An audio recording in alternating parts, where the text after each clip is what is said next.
Monsieur le Président de Applied Leadership and Development Group, Monsieur le coordonnateur du colloque, chers collègues panélistes, distingués invités, que la paix et la grâce de Dieu soient avec vous. Mon collègue, le docteur Alénicius, nous a présenté les raisons pour lesquelles la réforme protestante était importante. Il a évoqué non seulement les raisons en rapport au passé, mais aussi pour ce qui concerne le présent, et particulièrement pour ce qu'il s'agit de l'évangile du développement personnel, l'évangile de la prospérité et l'évangile du nationalisme. Je voudrais vous dire ce soir que l'heure est à la réforme et je voudrais vous présenter une raison de plus, sinon une raison de trop. Notre célébration de ce dimanche de la réforme doit être une opportunité de louer Dieu. Louer Dieu pour avoir suscité des leaders courageux, des leaders animés d'un esprit de sacrifice pour faire face à l'establishment religieux d'alors. Certains ont connu la mort, d'autres l'exil en raison de leurs convictions chrétiennes. Leur sort, chers amis, n'était pas différent du sort des premiers chrétiens de Rome qui proclamaient la seigneurie de Jésus-Christ. Les premiers chrétiens voulaient proclamer la seigneurie de Jésus-Christ au-dessus de tout, y compris le Pontifex Maximus, car tel était le titre dont César s'était attribué. Pontifex Maximus signifie grand prêtre, le grand pontife ou le souverain pontife. Et quand on parle de pontife, on parle de faiseur de pont entre Dieu et les hommes. En tant que tel, les pontifes étaient responsables de l'organisation du culte. Ils étaient responsables des rituels publics et de la régulation du calendrier religieux. Ils étaient aussi responsables de la supervision des rites liés aux dieux domestiques et publics. Et en final, ils étaient responsables de ce qu'on appelle du Pax Deorum, qui est le maintien de la paix entre les hommes et les dieux. Après son autoproclamation de Pontifex Maximus, les autres Césars qui ont succédé à Jules ont continué dans la même lancée.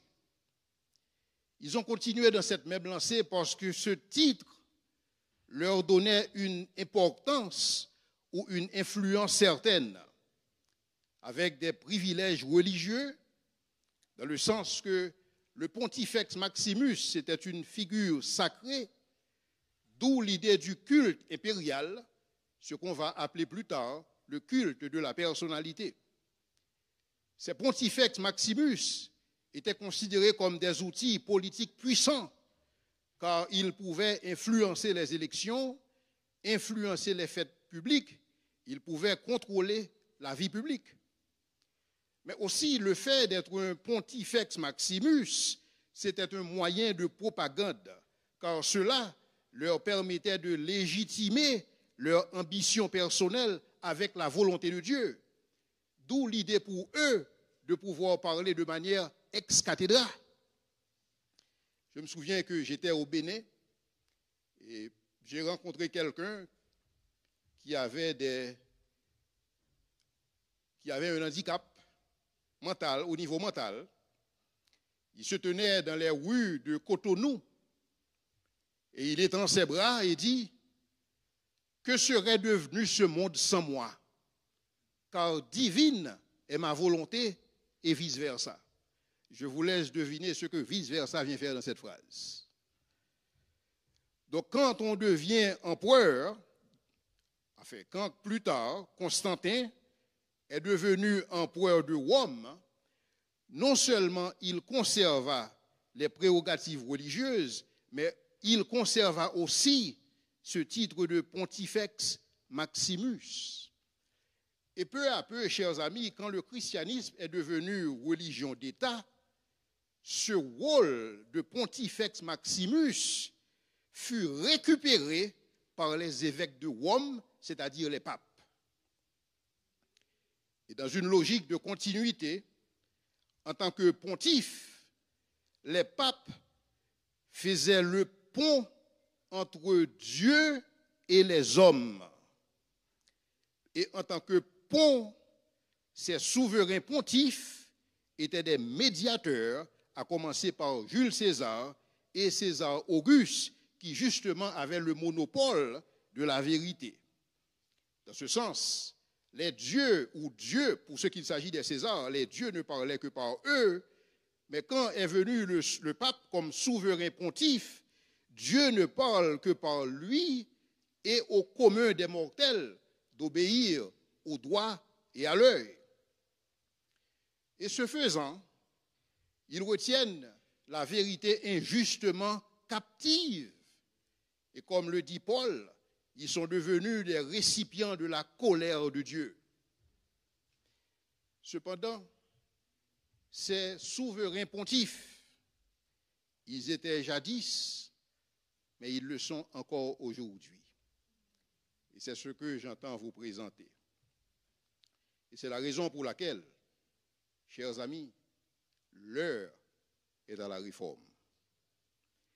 Certains évêques protestants sont devenus des Pontifex Maximus. Ils reprennent subtilement les attributs de pontife sur le peuple de Dieu. Ils interprètent la parole de Dieu en dehors de son contexte immédiat pour en faire des prétextes visant à soutenir leurs ambitions personnelles et pour bâtir leurs empires et non le royaume de Dieu. Et ils ont aussi rétabli subtilement le culte impérial ou le culte de la personnalité. Et c'est pourquoi souvent on les entend décréter, moins déclarer comme les pontifes, et ceci de manière ex cathedra, à la manière des pontifes qui, par leur bulle papale et par leur magistérium, faisaient des déclarations ex cathedra. Ainsi font aujourd'hui les Pontifex Maximus protestants. Leur magistérium, comme celui des papes, impose une application personnelle des Écritures. Loin de donner tout le conseil de Dieu, ils offrent des miettes ou des slogans destinés à maintenir les fidèles dans l'obscurité pour assouvir justement leurs ambitions personnelles de grandeur. Et c'est ainsi qu'ils bâtissent leur empire et non le royaume de Dieu. Et c'est pourquoi aujourd'hui encore, la vérité est retenue captive injustement. Lorsque nous avons un texte biblique et qu'on fait ressortir des applications du texte en dehors de son contexte, cela n'aboutit jamais au résultat escompté par Dieu. Parce que le texte biblique doit être compris dans son contexte initial et appliqué dans le contexte du plan de Dieu pour l'humanité ou pour son peuple. Et c'est pourquoi, quand je suis à l'église, je regarde des gens qui étudient la Bible et qui se posent la question à savoir, qui ce texte a dit pour vous? Chers amis, ce texte n'a rien à dire pour vous. Parce que le texte était écrit pour vous, mais non pas à vous. Et c'est pourquoi le sens initial ou l'interprétation du texte ne dépend pas du lecteur, mais cela dépend de l'auteur. Et pour comprendre la pensée de l'auteur, il faut savoir à qui l'auteur écrivait initialement, et ceux à qui l'auteur écrivait, c'était quoi leur contexte historique, leur contexte linguistique, leur contexte culturel et même le contexte grammatical, pour pouvoir savoir c'était quoi l'auteur voulait justement communiquer au récepteur. Cependant, nous voyons aujourd'hui ces pontifes protestants affirmer de manière ex cathedra que Dieu n'existe que pour votre bonheur personnel. Donc nous avons un Dieu créé de toutes pièces, un Dieu qui existe pour nous, un Dieu à qui il faut exiger ce qui est dû. Et ce Dieu, il vous répondra, il vous obéira si vous avez assez de foi et si vous faites aussi une offrande généreuse. Et dépendamment du poids de votre offrande, ce pontifex Maximus protestant, qui est un médiateur entre Dieu et les hommes, il peut prier pour vous personnellement dans son bureau. Chers amis, il convient aussi de souligner qu'il existe une différence flagrante entre l'empire des pontifex Maximus de l'Église catholique romaine et l'empire des pontifex Maximus protestants. Le premier était tourné du dedans vers le dehors et le second était tourné est toujours tourné du dehors vers le dedans. Et c'est pourquoi quand on regarde l'influence de l'Église catholique romaine, il est facile de constater, et d'ailleurs comme un docteur Nicius l'a dit, il y avait ce mariage entre l'Église et l'État. Mais ce qu'on a aussi observé, c'est que l'influence de l'Église était palpable. L'influence de l'Église était palpable dans la politique. L'influence de l'Église était palpable dans l'ordre social. L'influence de l'Église était palpable dans l'éducation, dans l'économique, dans le culturel, dans les arts, dans la culture et aussi dans la religion. Il convient de souligner, chers amis, que les réformateurs n'ont pas condamné l'influence de l'Église sur la société de manière générale. Ce n'était pas l'objet de la réforme. L'objet de la réforme n'était pas de présenter une nouvelle perspective de la foi en rapport à la société. Mais cependant, c'était pour condamner les interprétations injustes de la Bible, parce que ces gens tenaient justement la vérité captive. Et c'est cela que le docteur Nicius nous a présenté pour ce qu'il s'agit de la vente des indulgences et pour ce qu'il s'agit du passage des gens du purgatoire au paradis. Mais ce que nous constatons, les réformateurs, ils n'ont pas condamné cette influence de l'Église sur la chose publique ou au niveau de la société civile. Pourquoi? Parce que ce que nous avons observé, c'est que là, quand on constate ce qui s'est passé au niveau de la réforme, il y a des gens, par exemple, si je prends le sociologue Rodney Stark, il a observé que la révolution scientifique a eu lieu en même temps que la réforme protestante. Et il a même dit, par ailleurs, que la science a évolué du fait que les gens, pour la plupart les théologiens, les pères fondateurs de la science moderne, on va les appeler ainsi, ce sont des gens qui, justement, voulaient connaître Dieu. Et pour eux, la meilleure façon de connaître Dieu, la meilleure façon de sonder le Créateur, c'était de comprendre la création, c'était de comprendre la créature, d'où est née l'entreprise scientifique. Donc ces réformateurs ne condamnaient pas l'influence de l'Église sur certaines choses comme l'éducation. Et c'est la raison pour laquelle, ici aux États-Unis, quand nous observons les premiers pèlerins qui sont venus ici, les pilgrims, comme on les appelle, c'était des gens pour lesquels il n'y avait aucune différence entre work et worship. Parce que pour ces gens, que vous soyez dans l'agriculture, que vous soyez dans l'éducation, que vous soyez dans la manufacture, que vous soyez dans le gouvernement, c'est une question de worship. Parce qu'il n'y avait absolument aucune différence entre work et worship. Parce qu'il n'y avait pas pour eux une différence entre work et worship, quand ils travaillaient, ils ne travaillaient pas uniquement avec leurs mains, mais ils travaillaient aussi avec leur cœur. Et parce qu'ils travaillaient avec leur cœur, d'où est venue la productivité a donné naissance à la croissance, et la croissance a donné naissance au développement. Donc ces gens ne condamnaient pas l'influence de l'Église sur la chose publique. Ces gens ne condamnaient pas l'influence de l'Église dans la société, tout au contraire. Et c'est pourquoi je dis que les réformateurs n'avaient aucun problème avec ce genre d'influence. Mais cependant, ce sur quoi ils voulaient mettre l'accent, c'était de dire que l'Église doit nécessairement influencer certaines sphères d'activité.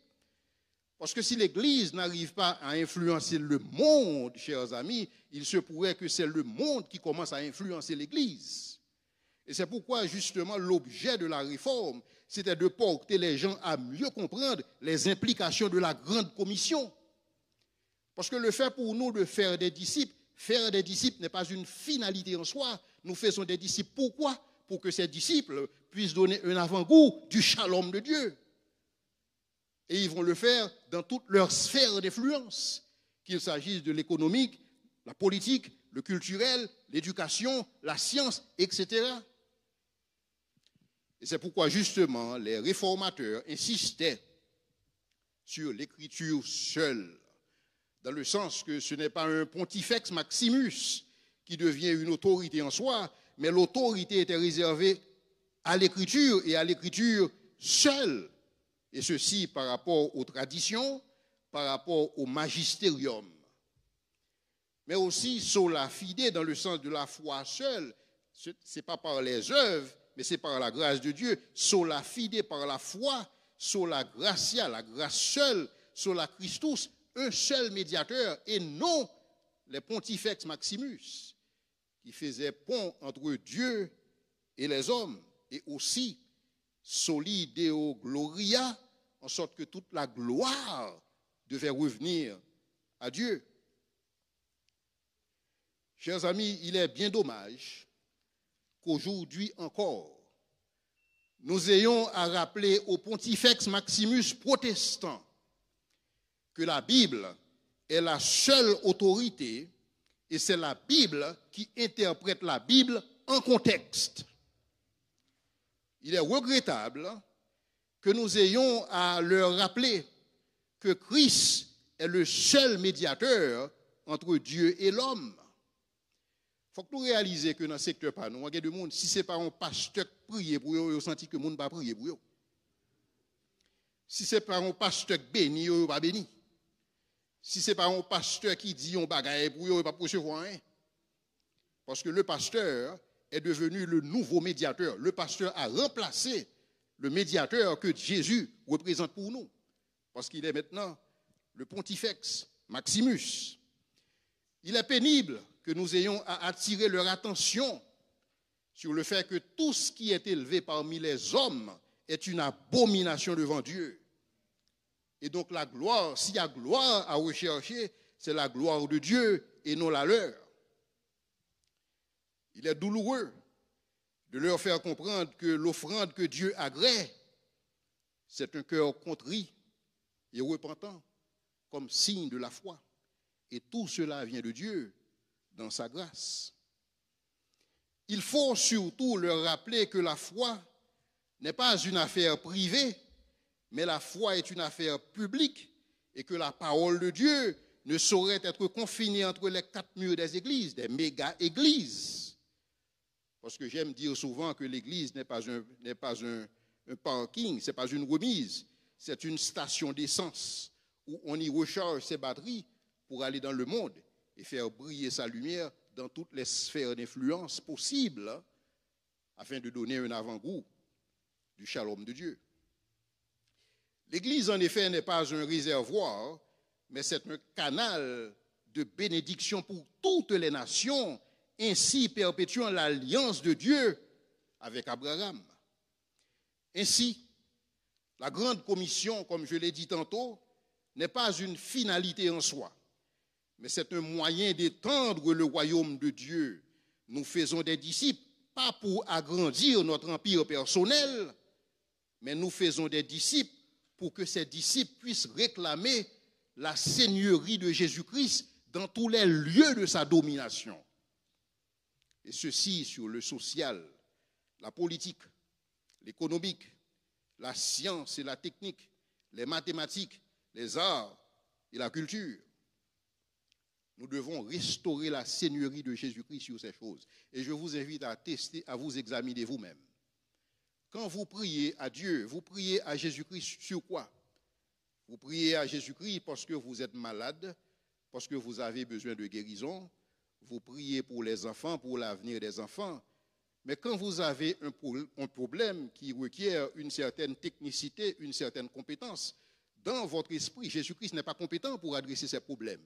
Jésus-Christ n'est pas compétent pour adresser les problèmes mathématiques. Jésus-Christ n'est pas compétent pour se prononcer sur la science parce que sa seigneurie a été confinée dans les 4 murs des églises.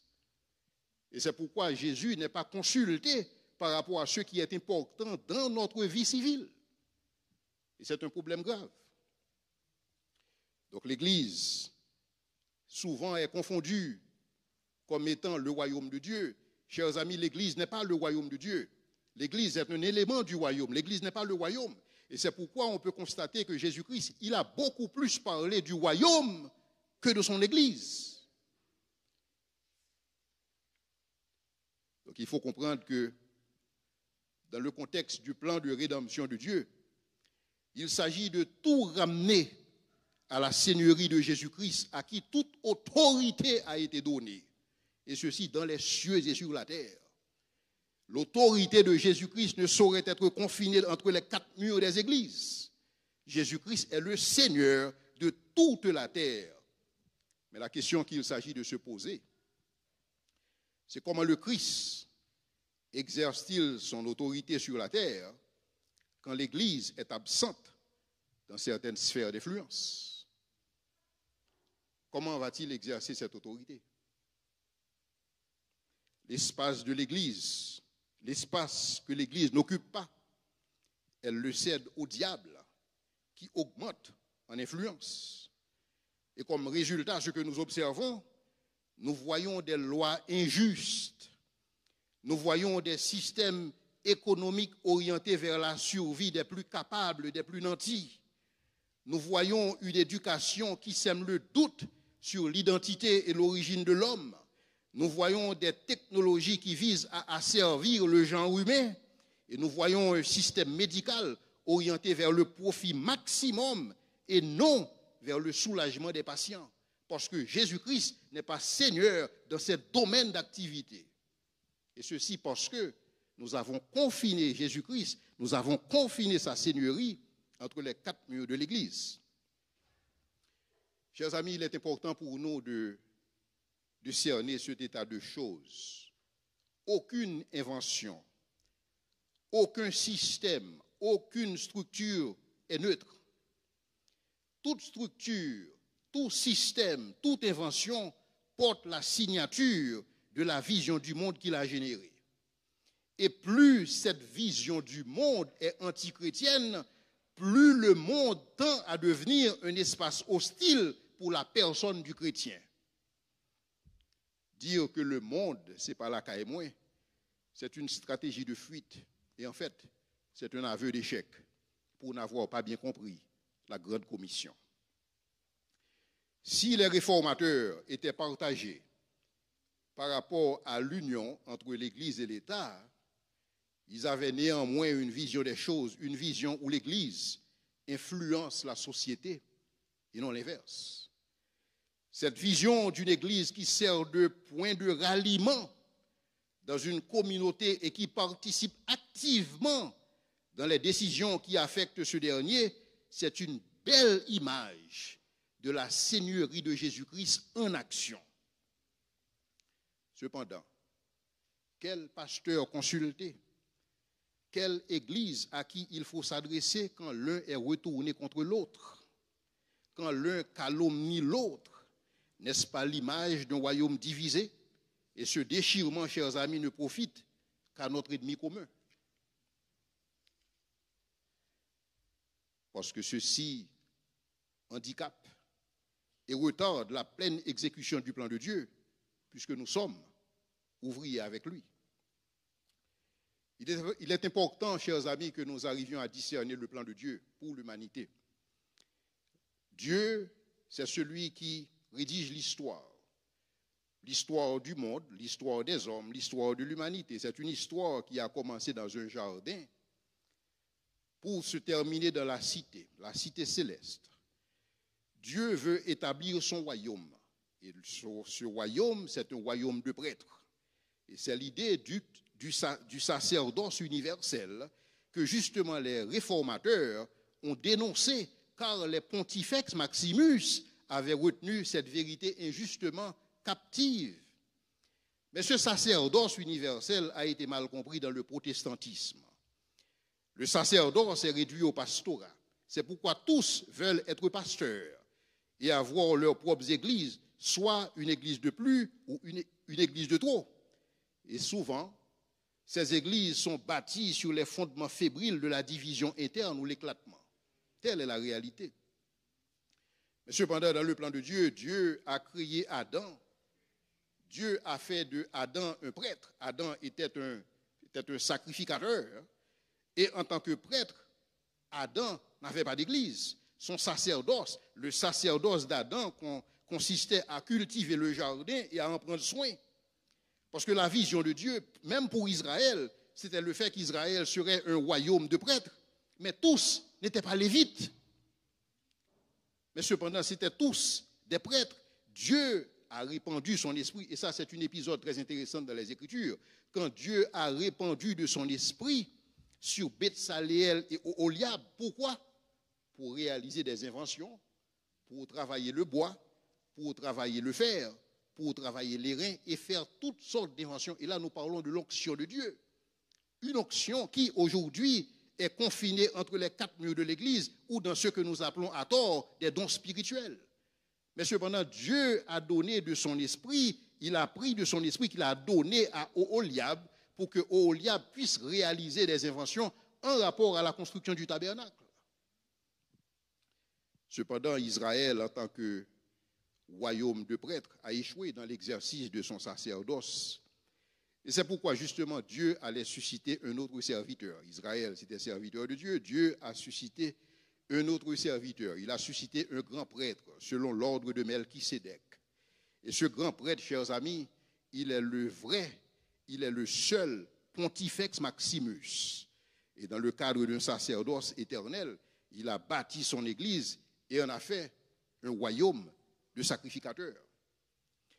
Cependant, uniquement les pasteurs, chez nous, dans le protestantisme, uniquement les pasteurs sont considérés comme des ministres de l'Évangile, comme c'était le cas pour les prélats de l'Église catholique romaine.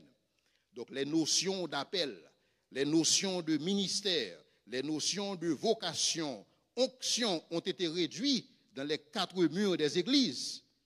Pourquoi?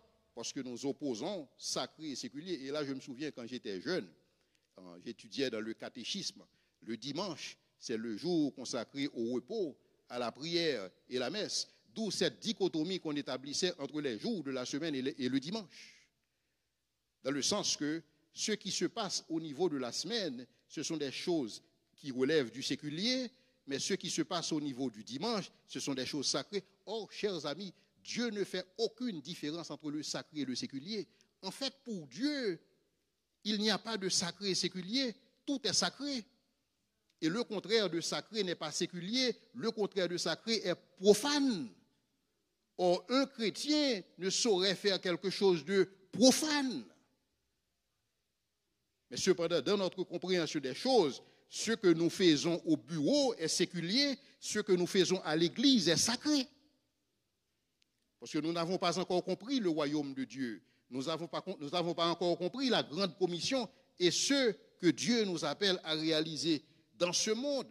Parce que dans la pensée de Dieu, tout est sacré. Le religieux est sacré, l'économique est sacré, le social est sacré, la justice, l'ingénierie, la science et la technique, l'éducation, car tous contribuent au mandat culturel que Dieu a donné en Éden. Multiplier, assujettir et dominer. Et c'est un mandat qu'il faut rappeler que Dieu a donné avant la chute et aussi après la chute. Donc, chers amis, il faut réformer. L'heure est à la réforme. Il faut réformer cette sacralisation du pastorat à la lumière de la pensée de Dieu pour le sacerdoce universel. Sinon, elle va continuer à augmenter la population des pasteurs. Elle va continuer avec la prolifération des églises, la fragmentation et les divisions dans le corps de Christ. Il faut aussi réformer et restaurer l'autorité biblique par rapport à l'autorité des bishops protestants qui parlent de manière ex-cathedra sur des textes tirés en dehors de leur contexte pour en faire des prétextes personnels. Il faut aussi réformer ce christianisme de consommation de masse où l'Église devient un centre de divertissement et le développement personnel, comme en a parlé le docteur Nicius, et ceci au détriment des hommes qui doivent être formés, façonnés à la stature parfaite de Christ. Il faut aussi réformer cette vision réductrice de l'homme qui est réduit uniquement à une âme à sauver. Parce que l'être humain, comme on en avait parlé hier et avant-hier, l'être humain est tripartite ou bipartite. Le corps est tout aussi important que l'âme, car il lui sert de tente. Et en tant que tel, il nous faut une vision holistique de l'homme, avec un salut global impliquant l'action sociale et une démonstration concrète de l'amour de Christ. Et c'est ce qui manque aujourd'hui par-dessus tout. Il faut réformer ces choses. Et il faut réformer par-dessus tout la seigneurie de Jésus-Christ. Il faut établir la seigneurie de Jésus-Christ. Chers amis, je le redis, Jésus-Christ n'est pas le Seigneur de l'Église. C'est soit que Jésus-Christ est le Seigneur de tout, ou il n'est le Seigneur de rien. C'est soit que Jésus-Christ est le Seigneur de tout, ou il est le Seigneur de rien. Parce que Dieu a établi Jésus-Christ en tant que prophète, en tant que sacrificateur, en tant que roi. Ce qui fait de Jésus-Christ le seul pontifex maximus, digne d'adoration, digne de louange, et que son nom soit béni à jamais. Que le Seigneur vous bénisse.